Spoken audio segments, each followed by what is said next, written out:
আসসালামু আলাইকুম।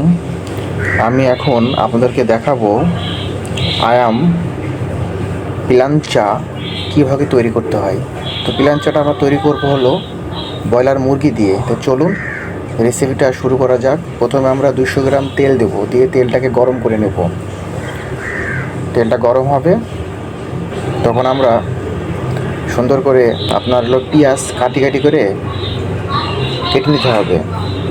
কেটে নিয়ে সর্বোচ্চ 100 থেকে 150 গ্রাম পেঁয়াজ আমরা ঢেলে দেবো এভাবে। আর 2 পিস টমেটো আমরা কেটে তেলের ভিতরে ছেড়ে দেবো।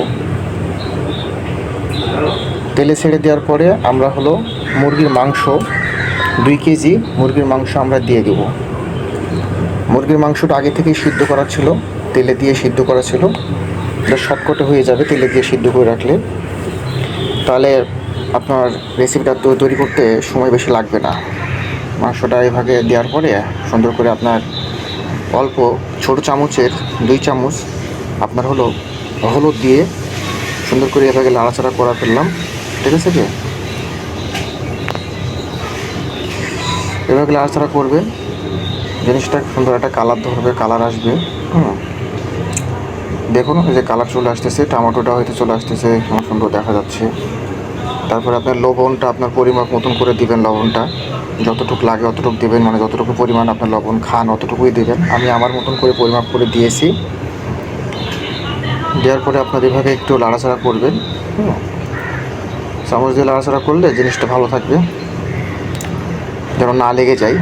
তারপরে আপনার লেবুর পাতা 2, 5, 6 পিস 7 পিস যা যেভাবে পারবেন দেবেন। লেবুর পাতাটা দিলে একটু সুগন্ধটা ছড়াই মাংসতে, সুন্দর ভালো লাগে।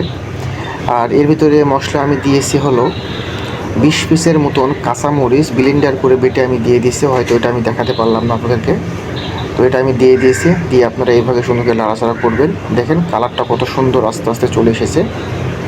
তো রেসিপিটা কিন্তু অল্প সময়ের ভিতরে কিন্তু তৈরি করা যায়। সর্বোচ্চ 3 থেকে 4 মিনিটের ভিতরে রেসিপি তৈরি করতে পারবেন বাসায় আপনারা। তো আমার মতন এই রেসিপিটা তৈরি করতে চাইলে অবশ্যই এইভাবেই এই নিয়মেই করবেন, অবশ্যই তাড়াতাড়ি রেসিপিটা হয়ে যাবে। আর তার আগে মাংসটা আগে থেকে তেলে ভেজে সিদ্ধ করে নেবেন, তাহলে রেসিপিটা করতে সময় লাগবে না। সর্বোচ্চ বাসায় 3 থেকে 4 মিনিট ভিতরে এই রেসিপিটা তৈরি করতে পারবেন। দেখুন যে কালারটা কত সুন্দর দিয়ে দিয়েছি অলরেডি। তো রেসিপিটা দেখতেও যেমন সুন্দর, খাইতেও তেমন সুন্দর। তো এই রেসিপিটা আমি নিজে হাতে তৈরি করছি এবং আমি নিজে খেয়ে দেখেছি, অনেক সুন্দর লাগছে। এই যে কালারটা দেখেন, লাস্ট কালারটা দেখেন, রেসিপি তৈরি হয়ে গেছে, কালারটা অনেক সুন্দর চলে আসছে। তো আমার ভিডিও যদি ভালো লেগে থাকে অবশ্যই আমাকে লাইক, কপি লিঙ্ক এবং আমাকে সাপোর্ট করবেন, তাহলে আমি নতুন নতুন রেসিপি আপনাকে তৈরি করে দেখাতে পারবো। সবাই ভালো থাকবেন, খুদা হাফেজ, আসসালামু আলাইকুম।